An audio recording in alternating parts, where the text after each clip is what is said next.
Hi everybody, and welcome back to Tracy's Homestead. I'm here to tell you that if you want to have some of this delicious salsa canned up at the end of the summer season, then it's time for you to start your onions, peppers, and tomatoes. So I'm going to teach you how to do some seed starting. This is my little rickety setup, and I hope you enjoy, and I hope to teach you something. And as always, please like, please comment, subscribe. Come check me over on Instagram and on Facebook now. See you guys in a minute.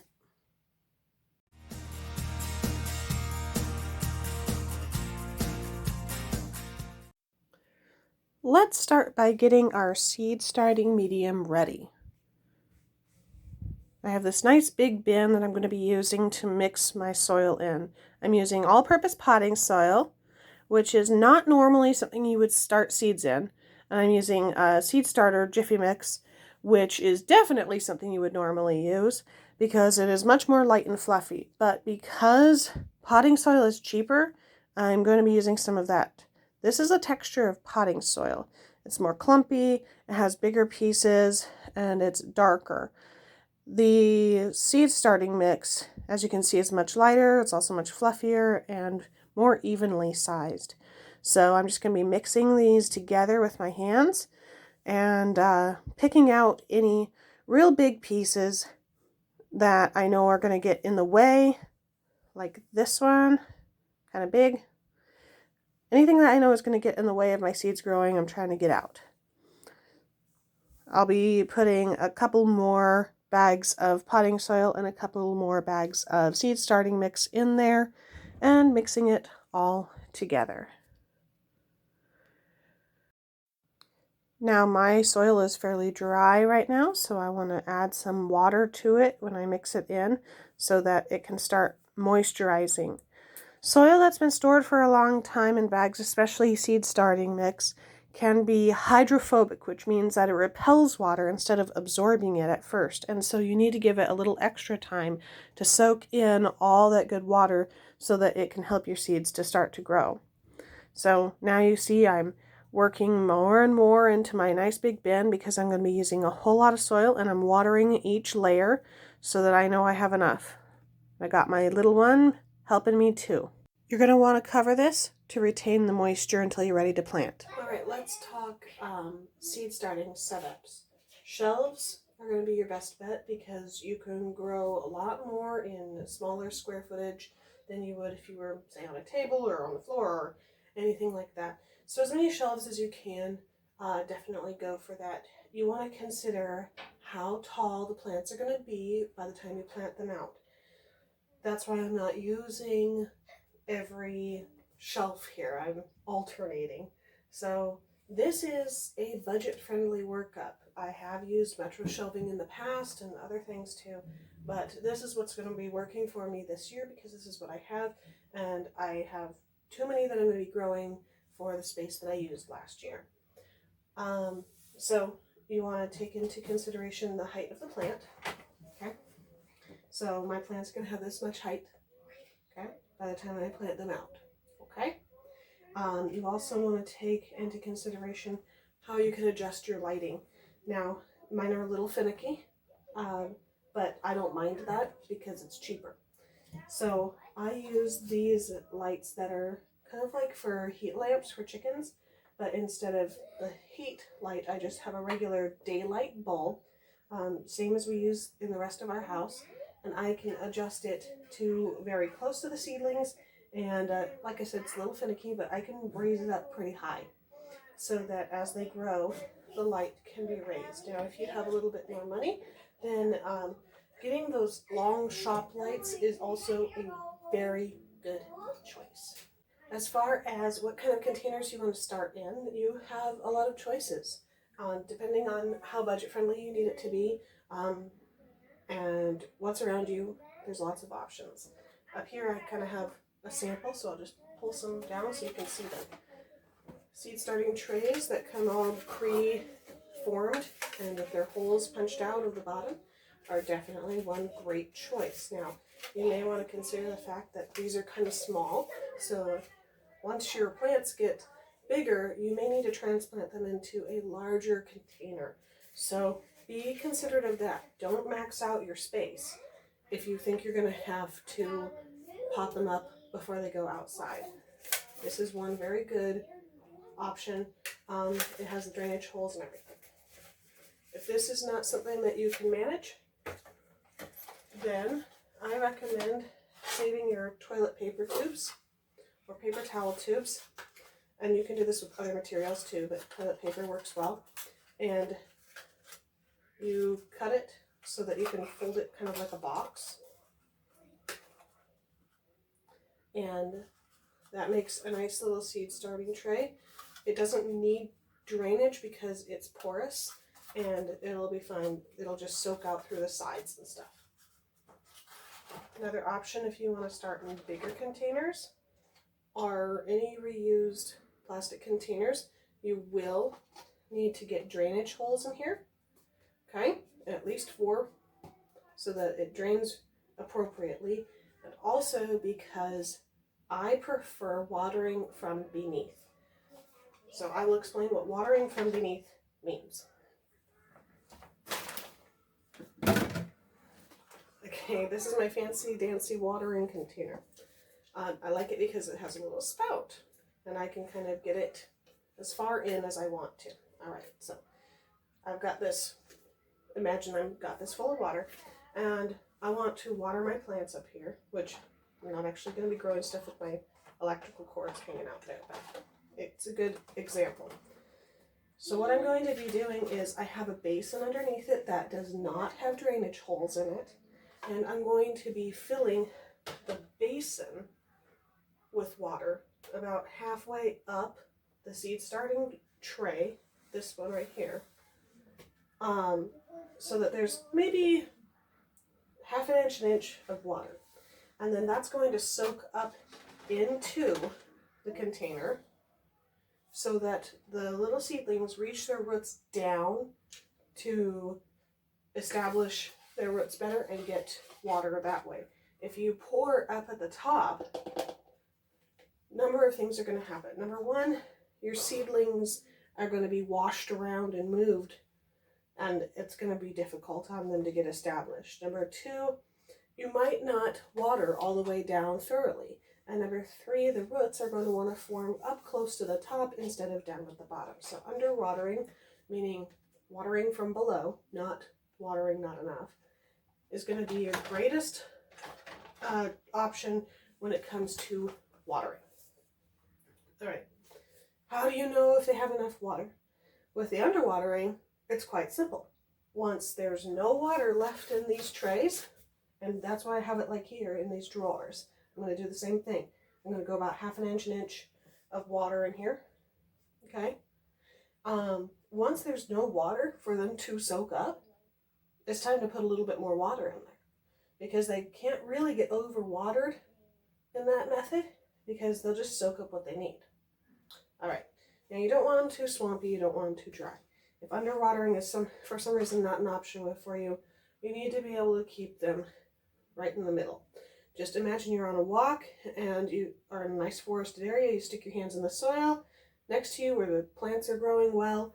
That's the consistency of watering that you want your indoor plants to have as well. Not too wet, not marshy, not too dry like a desert. Nice and healthy.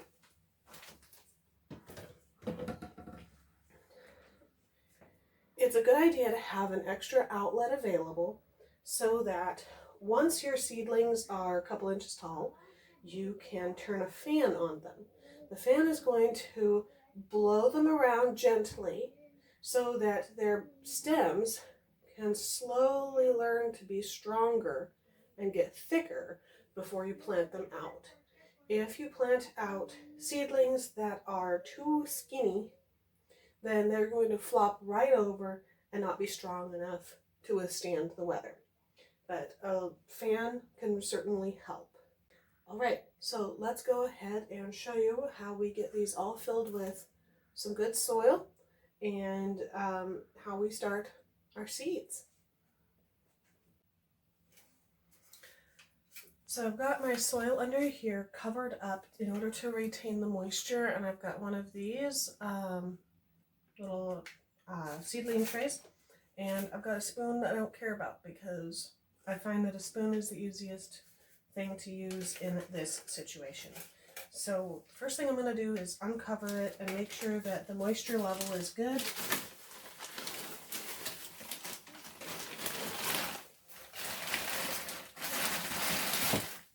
There's a little dew on the bottoms of those, so that's a good sign. And then what I'm going to do is I'm going to set this right somewhere down in my pot of dirt, and I'm going to just start filling it up. And you do want to fill it all the way to the top of your seedling starter trays, because that soil is going to compact after a little while, and so then it's going to kind of compact and be down further, and you would hate to have it compact and realize I really only filled it halfway full. So that's what we're going to do, and I'll try and bring the camera a little bit closer so that you can see that.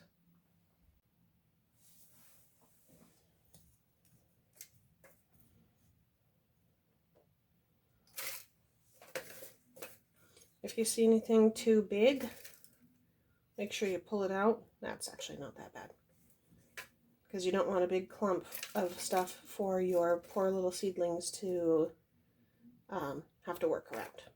All right, you fill this up. I'll do that in a fast motion, and then I'll bring you right back when I'm making sure I've got all the soil I need in there. Okay, so now I'm going to gently press it down to make sure that I've filled it thoroughly. As you can see, I need to go ahead and fill this up a little bit more. I'll fill up the very top with a little bit, not quite as tightly packed, because I do want the seeds to have a little bit of looseness to get their selves started in that nice topsoil. But the bottom half or 2/3, it's fine if it's a little bit more compact, because that at that point you really want the roots to be working hard to grow nice and strong. You don't need to worry too much about it being easy for them at that stage. So we'll just fill this up with the fluffier part, and then we'll move on to the next thing. All right, as you can see, these are nice and filled. The bottom portions are more compact and the top is just fluffy enough that it should be fine. The benefit of having this already pre-watered and stuff is that you're not going to water it all and have it flushed out or compact or anything like that. So what I'm going to do is I'm going to turn the camera off and fill up all of my other trays like this. And actually before that, I think I'll show you how to fill up the toilet paper tubes, the toilet paper tube planters. So I'll set this aside, show you how to do that one, and then I'll fill up the rest of mine.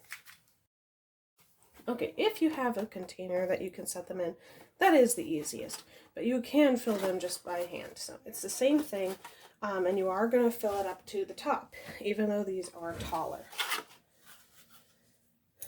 So you can fill it one at a time, or you can fill it the way we did the other trays, but then you do lose some soil down in there.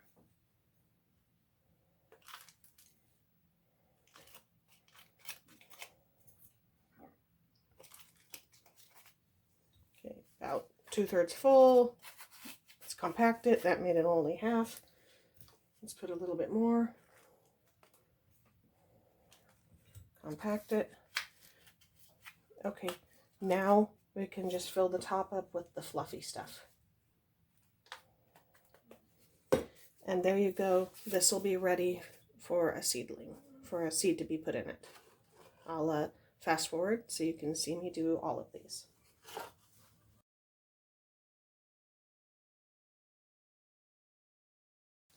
All right, there you go. Fluffy in the top quarter, somewhat more compact underneath it, and I didn't lose a whole lot of dirt in there because I did them one at a time. And now I'm going to just turn off the camera and fill as many as I possibly can. That's good. Good job, boys.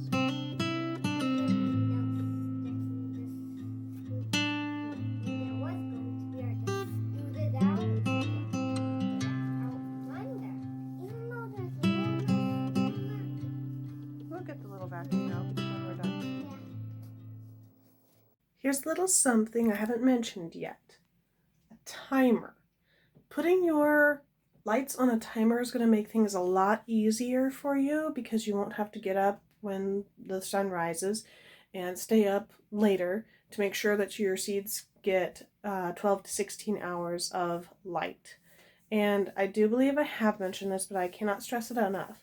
The type of lighting that you need is something that's going to be very bright. In the store, it's often labeled as daylight with a label of 5000 K, which is Kelvin. And you need at least that, even if it's just a standard light bulb, but you need at least 5000 K in order to get your plants the nutrients that they need. Otherwise, they're going to be reaching for light and getting all leggy. So make sure you got the right kind of lights. Make sure you've got your timer. And unfortunately, sunny window. If that's all you can afford, go ahead and try it. But probably not going to work the best. So yeah. All right. So lights, electricity, important in growing food. Okay. Next thing. Now we get to actually do the fun part, which is sticking the seeds into the soil. So we're going to do some peppers here, and I'll show you how we do that. Let's make sure it's all nice and focused first. There we go. All right, so you're going to go ahead and find your seed packet, and you're going to make sure that you check the back of the seed packet for any special instruction that you need. These are Ancho Grande peppers. And it says that there are 7 to 20 days to germinate, and it says that there are 75 days to maturity, and you should plant them 10 to 12 inches apart and start them indoors 8 to 12 weeks before the last frost. So we're going to go ahead and plant these, and I'm actually going to be planting about 18 of these, and I'm going to plant them in the, let's see, just for you guys, I think I will plant them in here, but I'll move them closer.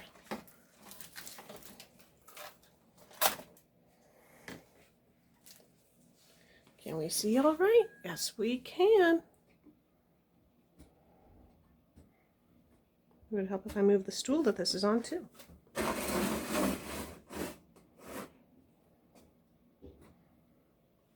All right. The first thing that we're going to do is label it, okay?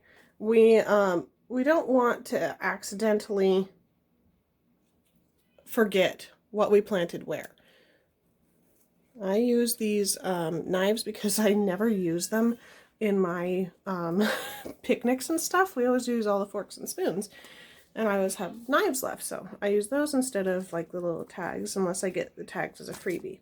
All right, now I'm going to go ahead and open these up. These are from M.I. Gardener. I really like their seeds. Okay. And the general rule of thumb with planting is to plant something 4 times deeper than the seed is wide. Now, hot pepper seeds are hot, so don't rub your eyes right after this. Generally speaking, it's a good practice to do about 2 per hole. Sometimes more, but well, we're going to just start with 2. And then you just gently cover that up. Not very deep. Just a little bit. So I'll go ahead and get all these in there, and you can watch me. I'll probably speed it up so that it goes a little bit faster, and I'll come back once all of this is done.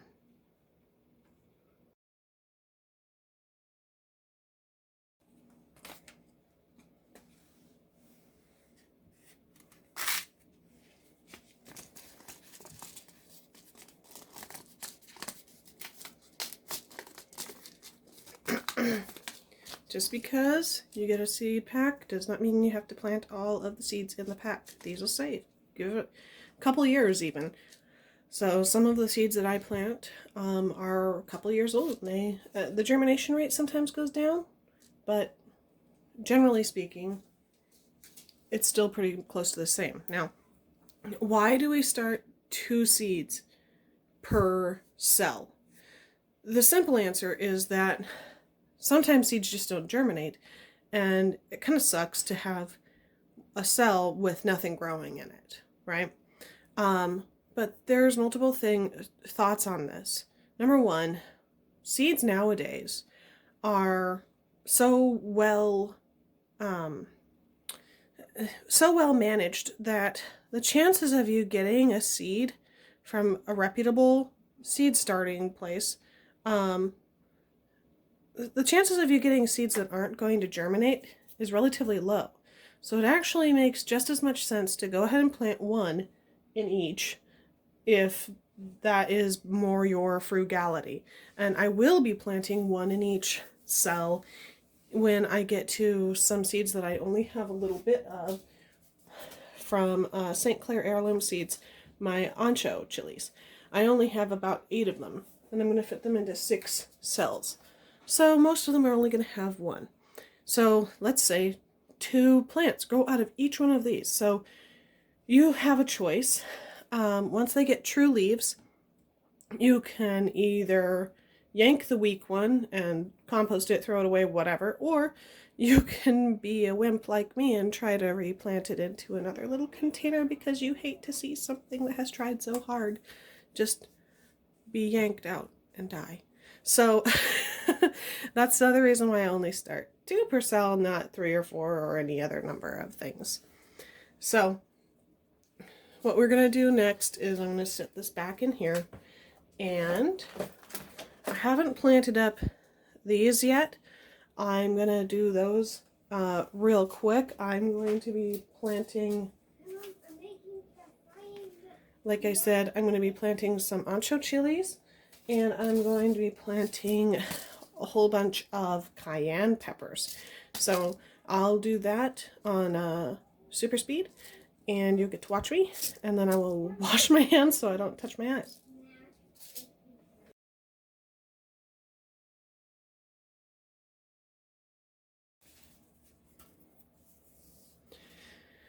Alright, so I don't have anything in these yet because I'm probably going to just see how many seeds I have left of other things and fill those in later. Matter of fact, I really needed a place to start my broccoli, and so that might be where I want to put my broccoli. But now we're going to work on watering. Like I said before, I prefer to water underneath and it soaks it up. So that's what we're going to do. I happen to have this stash of emergency gallon jugs of water. And let's scoot the camera back just a hair so that you guys can see how I do it.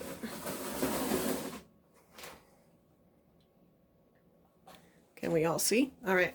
Don't worry about the wires. I promise if I electrocute myself, I will still post my video.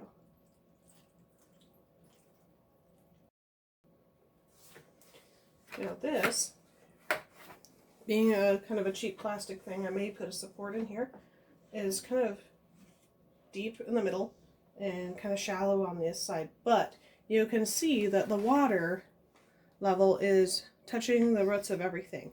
I may come around with some holes punched in one of these and just put a little bit of water on the top so that they can start growing. Now, you do have an option at this point of either covering them with saran wrap or one of these hoods. Of course, with the markers, it does make it a little difficult to do that.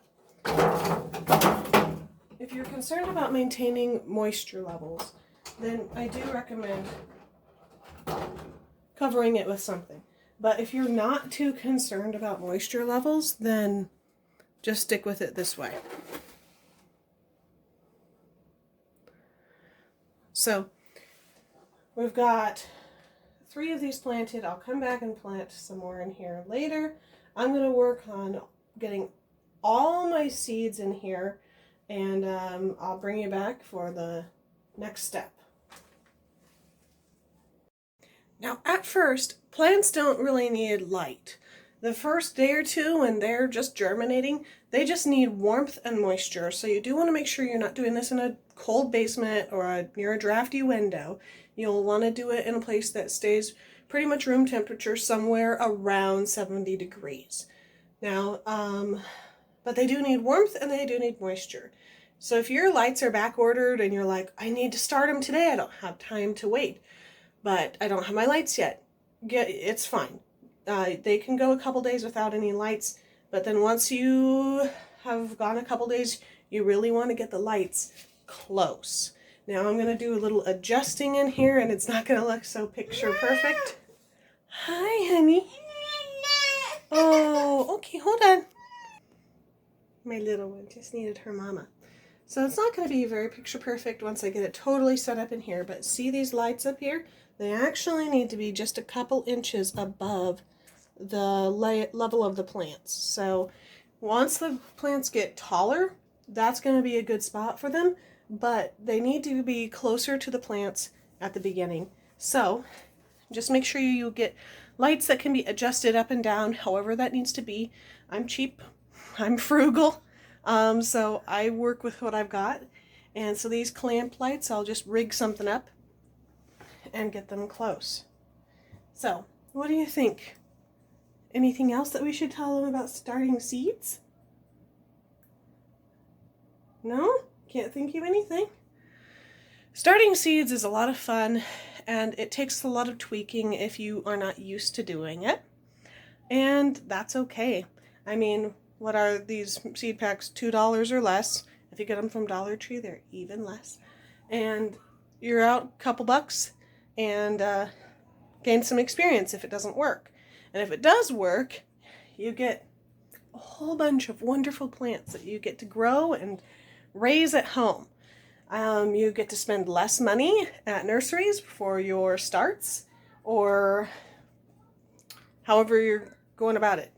So yeah, I'm starting about 400 seeds.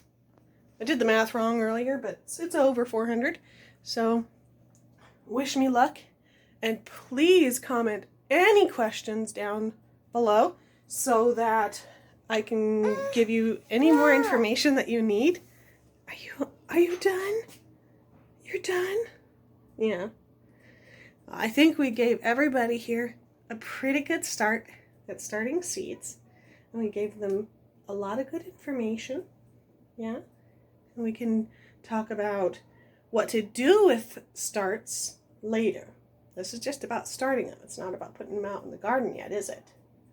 So look forward in a few months to videos on hardening off and for putting things down into the garden. And in the meantime, I'll probably update y'all on how the little planties are doing. And we will see you next week. Can you say bye-bye? Bye-bye.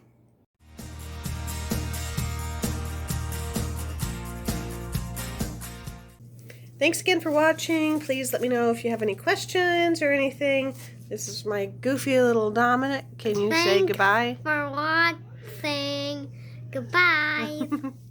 We'll see you next week.